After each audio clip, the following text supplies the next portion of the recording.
મહારાજની જય. સત્ય સનાતન ધર્મની જય. આજનો આ શુભ પ્રસંગ એટલે કે સંતો જતી અને સતી ભાઈઓ અને બહેનોને બોલાવી આવો શુભ પ્રસંગ રાખવો, આવો ભાવ રઘાભાને 5 મહિનાથી હૃદયની અંદર રમતો હતો. પરંતુ કંઈક મહાપુરુષો એવું કહે છે કે કર્મે લખેલ કીર્તાર સઠીના સુકે નહીં, હુનર કરો હજાર કે આખરે આડા ફરે. દિવાળી પહેલા રઘાભાઈએ આવો શુભ પ્રસંગ યોજવા માટે સંકલ્પ કરેલો, પરંતુ એવા કાંઈક આવરણ આવવાથી બેસતા વર્ષના દિવસે જે આ પ્રોગ્રામ બંધ રહ્યો.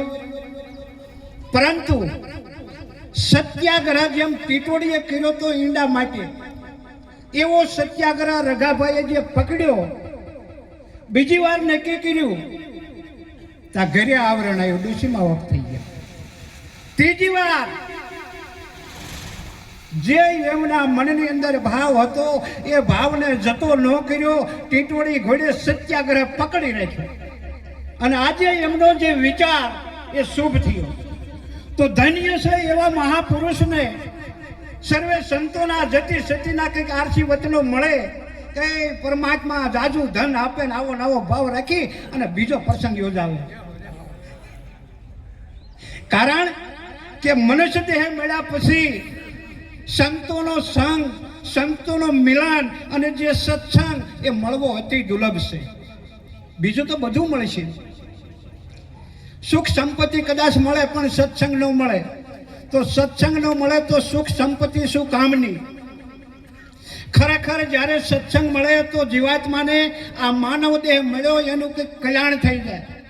એટલે મહાપુરુષો આ જગતની અંદર આવ્યા છે પણ મને અને તમને કંઈક કહી રહ્યા છે કે જોજો તમને મળી છે મનુષ્યની કાયા તો ધૂપ સળી થાજો, અરે બીજાને સુગંધ દેવા જાતે બળી જાજો.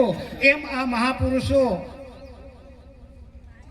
એવા કંઈક સત્યનો રસ્તો બતાવે છે અને સત્યના રસ્તે જે હાલ્યા, જે સદગુરુના વચને રહ્યા એવા મહાપુરુષ આવો કંઈક આનંદ કરી રહ્યા છે અને કરાવે છે. એવા 60-70 વર્ષની ઉંમરે જો રઘાભાને સદગુરુની પ્રાપ્તિ થઈ હોય અને એમના સદગુરુના શબ્દો જો એમને હૃદયમાં ઉતર્યા હોય તો મારા બાપલા આવો પ્રસંગ થાય, નકર નથી થતો.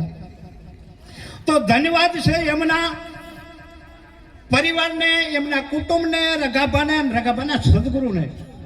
રઘાભાના સદગુરુ છે ગામ કોરડા નિવાસી પોસારામ મહારાજ. મેં અને તમે તો બધા જોયા હશે, પરંતુ જે આ ગામના છે એને જોયા ને કદાચ એવું લાગે કે ગુરુ તો કોઈ ગશે આવા સાધુ મહાત્મા જેવા.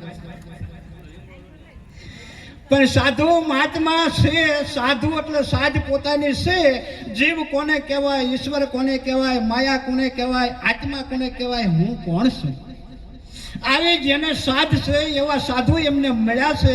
એટલે એમના સદગુરુને અને રઘાભાને ખૂબ ખૂબ ધન્યવાદ. મારી વાણીને વિરામ કરું છું. બોલો સદગુરુ મહારાજ.